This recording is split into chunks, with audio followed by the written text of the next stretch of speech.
You're watching CW Montana. This is the MTN 9 o'clock news. And good evening. Thanks for joining us on this Tuesday. I'm Andrea Lutz. Ahead tonight, a golden eagle in Yellowstone National Park has died. We learn new details surrounding what led to the bird's death. Plus, a Billings man faces charges for using local massage parlors as a front for prostitution. But first, the Montana Highway Patrol trooper shot several times near Missoula just last month continues on his road to recovery. New details tonight regarding the recovery of Trooper Wade Palmer. Palmer using hand gestures and facial expressions to communicate with loved ones and doctors. Palmer continues to interact, but to the extent of how much he understands, that's unknown. He is scheduled to have the wiring and screws from his jaw removed this week. And every single day, Palmer is doing physical therapy on his left arm and leg. There's limited movement on the right side of his body. He remains at a hospital in Utah. Well, the man accused of shooting Trooper Palmer is still in jail on a $2 million bond. 28-year-old Jonathan Bursch is accused of shooting and killing Shelly Hayes and injuring two others. The shooting happened after a road rage incident. A Billings man facing charges after using massage parlors as a front for prostitution. Authorities say Scott Petrie encouraged customers to travel to Billings for commercial sex. Investigators say Petrie used the money to then pay others involved in the conspiracy. Prosecutors say women were brought from out of state to provide sex for money. Petrie faces 35 years in prison. New information surrounding a murder case in Sanders County. Danielle Wood says she's not guilty to killing her ex-boyfriend just last year. Prosecutors say it started with a custody dispute. The victim was found with multiple gunshot wounds at a home on Airport Road. The couple had a long-standing custody battle over their daughter after Wood relapsed in her sobriety. She remains in custody on a $1 million bond. A Bozeman man charged today after being caught allegedly having sex in a public hot springs. Yesterday, 33-year-old Don Klein was charged and seen in court. Well, today, now 35-year-old Aaron Miller, formally charged with indecent exposure. Witnesses say they saw the couple having sex just feet away from children in the pool. Miller's bail was set at $5,000. A Yellowstone National Park golden eagle is dead from lead poisoning. Park officials say the raptor fed off the remains of an animal killed using lead bullets. MTN's Cody Boyer shows us how lead can impact birds. And it's also very alarming, and it happens in other species too, not just eagles. Jordan Spike is the Director of Operations and Development of the Montana Raptor Conservation Center. He says this case isn't the first one. We do all the blood testing here at the center with every eagle we bring in, and 99% of the eagles that we bring in have lead in their system. He adds some of the many raptors at MRCC already have it. This year we've brought in 10 eagles so far through MRCC, and all 10 have had elevated levels of lead in its system. We've actually had a Cooper's hawk that had elevated levels of lead in its system that we have right now too. Jordan showed me 4 golden eagles currently staying at the center with a wingspan of around 7 feet on average. Where could something so destructive to them come from? The lead is introduced into the environment with hunting products and fishing products. Usually, like with gopher hunting, someone will shoot a gopher with a lead bullet, leave it out there, a bird will come down, scavenge on it, eat the gopher, ingest the lead, and then therefore get lead poisoning. Now, Jordan says the big male up there on the right came in showing clinical signs of high levels of lead. Unfortunately, that is a very common thing that could be prevented. We started a treatment called chelation treatment.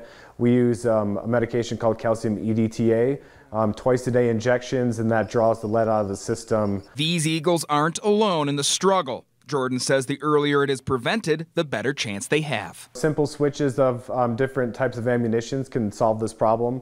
Copper bullets are becoming a lot more popular, and they're finding to be just as effective, if not more effective than lead. It's an easy switch to prevent this problem. And the typical signs of a bird with lead poisoning range anywhere from clenched talons to overall weakness.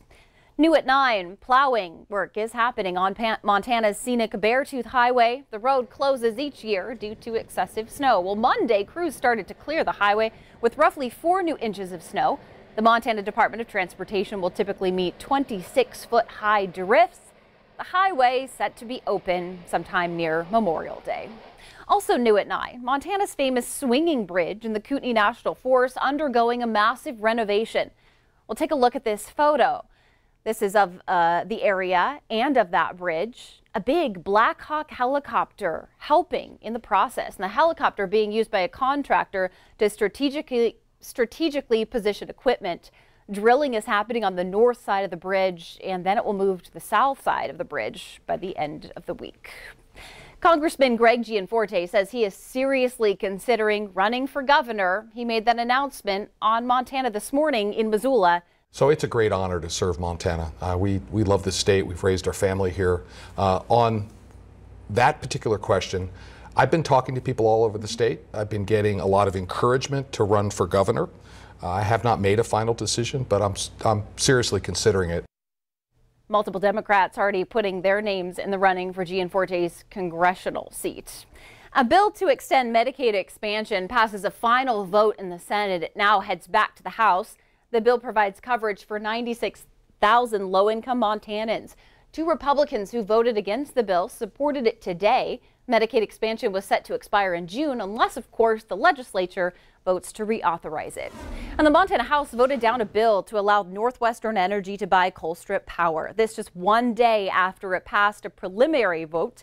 26 representatives who supported it yesterday voted against it today. The bill's sponsor says it was rejected for political reasons, not on merits. Northwestern wanted to charge customers for expenditures at the plant. A bill addressing drunk driving in Montana, it's dead. This after lawmakers tried to stuff the bill into another bill in a last-ditch effort to get it passed. The bill was tabled and then briefly came back to life on Saturday. The sponsor decided to pull the measure altogether in the wake of objections over the process. And tonight, Governor Steve Bullock signed into a measure that would continue work on Montana's sexual assault task force. Attorney General Tim Fox tweeting out that photo that you just saw of Bullock signing that bill. Well, Fox launched a task force in 2015 after agencies across the nation saw a growing concern over unsubmitted rape kits. This bill will track kits and require police to retrieve kits within 5 days to submit them to a crime lab within 30 days. Well, tonight we're hearing from a Butte priest who grew up in Paris, and he tells us watching the Notre Dame Cathedral burn was a difficult thing to see. MTN's John Amy has his story. Watching the majestic Notre Dame Cathedral go up in flames Monday from his home in Butte was difficult for the man so far from the city of his youth. It's a complete heartbreak. You know, I grew up in that city of Paris, and you grow up with Notre Dame being at the center of the city geographically, but it's also its heart, its soul. Father Patrick Beretta, who is the parish priest in Butte, remembers doing a photographic essay on the 850-year-old church as part of an assignment back in high school. I'm trying to study it in photography and trying to catch angles that would maybe catch people a little bit by surprise, discovered new ways of discovering the beauty of it. He also remembers during his youth attending a symphony concert at Notre Dame, where he heard the music of Berlioz inside the breathtaking cathedral. The combination of the inside beauty of the church and the great organ and the sublime beauty of the piece, I mean, brought you to tears. I spent almost the entire concert in tears, so being deeply moved by the entire experience. That's what this building is. Beretta, who usually brings comfort to the Butte community, received many messages of condolences this week from people in Butte. And I want to thank them for that. That means a tremendous amount. They know that it's a moment of grief for me. It's a moment of grieving, and their gesture has touched me very, very much. More than just a building. In Butte, John Amy, MTN News. All right, thanks, John, for that. Well, new at 9, there's new details on a campaign to save big brothers, big sisters in Missoula as the organization fights to keep its doors open. Over $7,000 has just been raised in just 27 days. The program lost $120,000 in state and federal funding Leaders are asking for the public's help, trying to raise $400,000. Big Brothers Big Sisters already reduced its staff, and it's even considering relocating. They do have a GoFundMe account. New details tonight surrounding renovations at Helena's Great Northern Carousel. It closed in January for work to begin. After 16 years, the owners decided that it needed a change. The changes will be unveiled next month. You know, I have lived in Helena all of my life, and I was surprised how much I didn't know about the carousel. My favorite part that I found out was all the animals here were done by the same gentleman who does all the carvings in Disney World.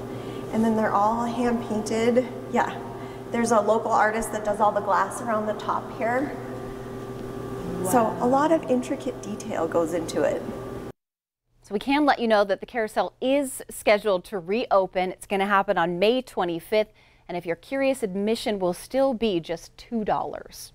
Still to come on tonight's MTN 9 o'clock news, a Great Falls High School student goes above and beyond to give a new meaning to the phrase lending a helping hand. We'll explain just ahead. And Bob McGuire says the showers of today, well, they'll probably be sunshine of tomorrow. He'll tell you about that. It's after the break.